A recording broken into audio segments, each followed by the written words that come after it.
मेरे परिवार में एक दुखद घटना हुई जिसमें थोड़ा बोल लो बोलिए। मेरे घर में हाँ एक दुखद घटना हुई जिसमें मेरे पिता तुल्य चाचा जी आदर्श महाविद्यालय के संस्थापक प्रधानाचार्य डॉक्टर उपेंद्र प्रसाद यादव, उनका निधन कल रात हार्ट अटैक से हुआ। हमारा पूरा परिवार आज दिन भर उनके परिवार को एकजुट कर ढाढ़स बजाकर, परिवार के मुखिया होने के नाते दिन भर मैं उसमें व्यस्त था। और अंत्येष्टि के कार्यक्रम में जितने का साथी आए, जितने में हमारे परिवार के हित प्रेम आए, उन सभी से मिलकर शाम के करीब 6 साढ़े 6 बजे वो सारा कार्यक्रम ख़त्म हुआ। और जब कार्यक्रम ख़त्म हुआ तभी एकाएक सोशल मीडिया पे विभिन्न आईडी से ये भ्रामक समाचार प्रकाशित किए जाने लगे कि प्रणब प्रकाश ने किसी कैंडिडेट को समर्थन दिया है। इस खबर की मैं सिरे से इस खबर को खारिज करता हूँ, खंडन करता हूँ। ये असत्य है और एक आपराधिक कार्रवाई भी इस पे की जा सकती है। आखिर किस मंशा से किया गया?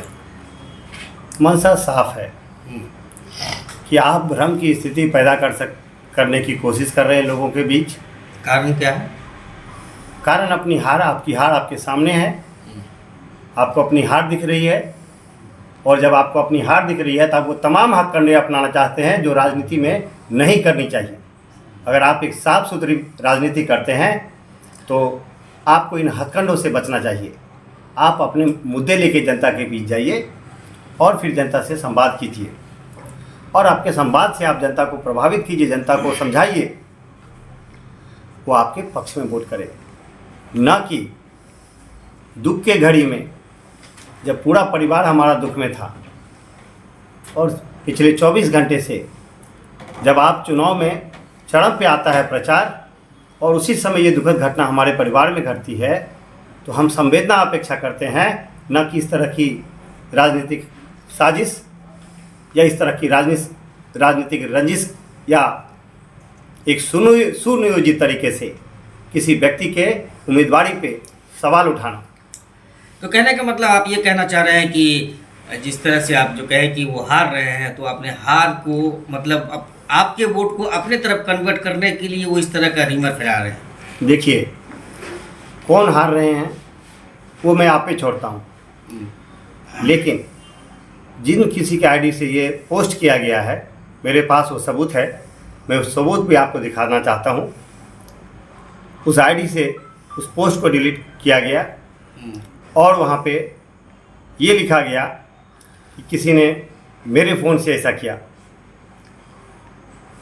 मेरे पास वो स्नैपशॉट है।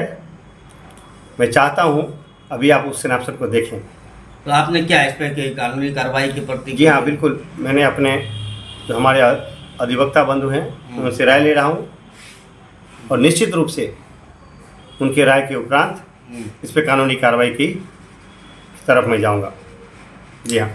क्या है चुनावी माहौल, क्या है जरा इस पर बता दीजिए। पहली बार मधेपुरा में किसी निर्दलीय प्रत्याशी को लेकर इस तरह का माहौल देखने को मिल रहा है। आखिर क्या कारण है? प्रणब प्रकाश, अचानक आप कुछ दिन पहले ही, मतलब 1 साल पहले ही आप सियासत में आए।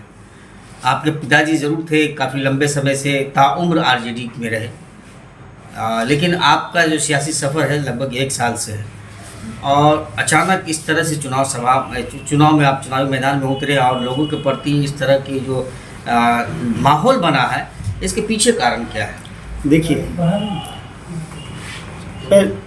मेरे पिताजी आजीवन मधेपुरा में समाजवादी धरा के एक धर्मनिरपेक्षता के साथ रहने वाले व्यक्ति थे और निश्चित रूप से स्वाभाविक रूप से पार्टी से उनका जुड़ाव था और पार्टी के वो रणनीतिकार थे। उन्होंने कई चुनावों में चुनाव प्रभारी का पार्टी के लिए काम किया, पार्टी के थिंक टैंक का काम किया, पार्टी को सुझाव भी देते थे महत्वपूर्ण मसलों पे।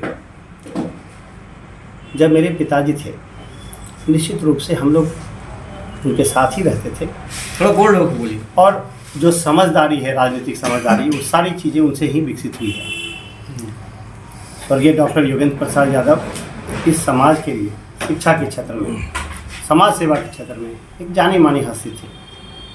और मैं खुद एक इंजीनियरिंग की पढ़ाई के बाद एक सफल कैरियर में, इंजीनियरिंग के कैरियर से लगातार मेरा वास्ता रहा है। जब मैं राजनीति में आया तो वो वक्त की डिमांड, वो उस वक्त की मांग थी। मुझे ऐसा लगा कि राजनीति मुद्दों पे नहीं हो रही थी। आप जो जन सरोकार के मुद्दे थे वो पीछे छूट रहे थे। और मधेपुरा में ये समाजवाद की धरती थी। इस धरती पे जात पात की राजनीति को तोड़ने के लिए मेरा प्रयास था। साथ ही इस धरती पे जो हमारी बुनियादी समस्याएं हैं, मैं उनकी बात करने के लिए आया। और जैसा आपने कहा कि कम समय में, तो ये मेरा मानना है कि समय मायने नहीं रखता है। मायने ये रखता है आप किन मुद्दों को उठा के जनता के बीच जा रहे हैं। मतलब सोच मायने रखता है। सोच मायने रखता है। और आपके पास एक अगर क्लियर सोच है और अगर आपके पास एक क्लियर विज़न है, ब्लूप्रिंट है, तो आप समझ सकते हैं इस चीज़ को, आप जनता का विश्वास जीतेंगे। साथ ही साथ अगर आपके पास एक विश्वसनीय चेहरा है, आपकी पृष्ठभूमि साफ सुथरी है, तो लोग आप पे विश्वास करते हैं। और लोगों को ये उम्मीद जगती है कि हमारे समस्याओं को कोई सुन रहा है। और अगर कोई सुन रहा है तो निश्चित रूप से वो उन चीज़ों को समाधान की तरफ भी ले जाएगा। और ये एक बड़ा कारण है कि जनता का प्यार स्नेह मुझे मिल रहा है।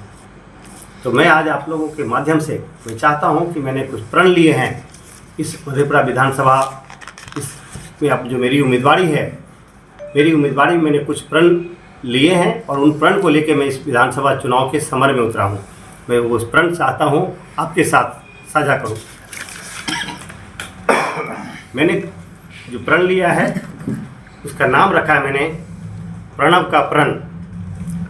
पहला बिंदु है कि 15 दिनों में जनता से सुझाव और आदेश हेतु व्यवस्था होना। हर महीने जनता सेवा संवाद होना। लोकतंत्र में संवाद सबसे अहम चीज़ है। आपकी आलोचना हो, आपकी प्रशंसा हो, संवाद दोनों में होता है। संवाद दोनों में होता है, ये बात मैं दोहराना चाहता हूँ आपके सामने। तो जनता से हर महीने जनता सेवा संवाद रखना, प्रण संख्या 1। दूसरा प्रण है मेरा भ्रष्टाचार मुक्त शासन, पारदर्शी विकास और जनता की भागीदारी। जो तमाम, जिसको हम तथाकथित डेवलपमेंट की बात करते हैं, हम नाला तो बनाते हैं लेकिन सड़क का पानी नाला में नहीं जाकर नाला का पानी सड़क में आ रहा है। और इसके उदाहरण आपके सामने भरपूर मात्रा में है। तो ऐसी विकास की ऐसी परिकल्पना हो जिसमें जनता की भागीदारी हो और वो एक पारदर्शी हो। अगर आप डिजाइन पूछें उन नालों की कि क्या वो नाले सड़क के पानी को बहाव के लिए ले गए हैं कि नाले के पानी को सड़क पे बहाने के लिए ले गया है, ये एक जस्ट वानगी है। ऐसी कई उदाहरणें हमारे पास है यहाँ पे। तो एक भ्रष्टाचार मुक्त शासन जिसमें पारदर्शी विकास हो, जिसमें जनता की सब की भागीदारी हो कि मेरी ज़रूरत क्या है। अगर मेरी ज़रूरत एक डिस्पेंसरी की है तो मुझे एक ऑपरेशन थिएटर आप मुझे देंगे तो उसकी कोई ज़रूरत नहीं है। मेरी ज़रूरत अगर एक डिस्पेंसरी की है तो मुझे डिस्पेंसरी चाहिए। आप मुझे लोग लुभावने वादे कराएंगे मैं आपके लिए एक बड़ा सा मेडिकल कॉलेज खोलता हूँ। भाई मेरी ज़रूरत एक डिस्पेंसरी की, आप एक छोटा डिस्पेंसरी मेरे मोहल्ले में खोल दीजिए। ये है जनता की भागीदारी। ये है प्रण संख्या 2। तीसरा प्रण है हर अस्पताल में डॉक्टर हर गरीब तक दवाई पहुँचे, हर गरीब तक दवाई पहुँचे। तो जो दवाई है, अब अगर आप अस्पतालों की हालत देखिए, आपने ब्लॉकों में देखा होगा अस्पताल नए नए बड़े बड़े भवन बने हैं, क्या उन भवनों में टेक्नीशियन है ड्रेसिंग कर रहा है? ऐसी तमाम विसंगतियाँ हैं। तो ये मेरा प्रण है कि अस्पताल की चुस्त दुरुस्त व्यवस्था हो, जिसमें डॉक्टर्स हों, जिसमें दवाई मिले, जिसमें जांच की सुविधा हो। प्रण संख्या 4 हर बच्चे को उच्च शिक्षा का अवसर। मैं मधेपुरा का लड़का हूँ, यहीं के स्कूल से पढ़ा हूँ, प्राइमरी स्कूल, हाई स्कूल। मैं अपने आप को भाग्यशाली समझता हूँ कि मुझे उच्च शिक्षा का मौका मिला। मेरे माता पिताजी ने मुझे वो अवसर दिया। कई सारे ऐसे बच्चे हैं इस समाज में जिनमें काबिलियत है उच्च शिक्षा प्राप्त करने की और ऊंचे पदों पे काम करने की, लेकिन वो उच्च शिक्षा से मरहूम है आज। तो मेरा ये प्रण है कि हर बच्चे को जिनमें संभावनाएं हों उनको उच्च शिक्षा का दरवाजे तक हम ले जाएं। प्रण संख्या 5, हर पंचायत में सशक्त महिलाएं, हर बेटी सुरक्षित और शिक्षित। जो महिलाएं हैं समाज की, उनके लिए सुरक्षा का भाव हो, उनके आत्मसम्मान की बात हो। अगर मैं मधेपुरा बाज़ार की बात करूं, हम एक शौचालय के लिए तरस रहे हैं आज। अगर आप कॉलेज चौक से करपुरी तक जाएं, तमाम माताएं बहनें बाज़ार में शॉपिंग के लिए सामान खरीदने के लिए आती हैं और हम उनको एक बेहतर शौचालय तक की उपलब्ध नहीं करा पा रहे हैं। ये स्थिति है मधेपुरा में। प्रण संख्या 6, खेत से मंडी तक किसानों को पूरा मूल्य और सम्मान के लिए संघर्ष। जो हमारे किसान बंधु हैं वो आज तरस रहे हैं कि खेती को मुनाफा की खेती कैसे बनाया जाए। जो आज से 20 साल पहले जोत का रकबा था वो घट के 1/4 हो चुका है 20 साल बाद। और खेती किसानी में जो लागत है वो दिनों दिन बढ़ता जा रहा है, चाहे वो खाद के काला बाजारी के कारण खाद की कीमतें हों या जो ध्वस्त होती हुई नहर सिंचाई है जिसके लिए हम लगान पे करते हैं, जिसके लिए लगान भरते हैं किसान हमारे, उन नहरों को हम बस एक शोभा की वस्तु बनाए हुए हैं, ना कि नहरों से 1 कट्ठे खेत कहीं पटवन होता है।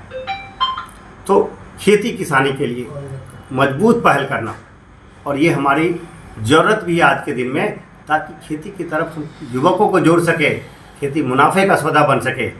उन चीज़ों की खेती हो जिसको हम कैश क्रॉप्स कहते हैं, उनके लिए बाज़ार उपलब्ध करना, मंडी उपलब्ध कराना।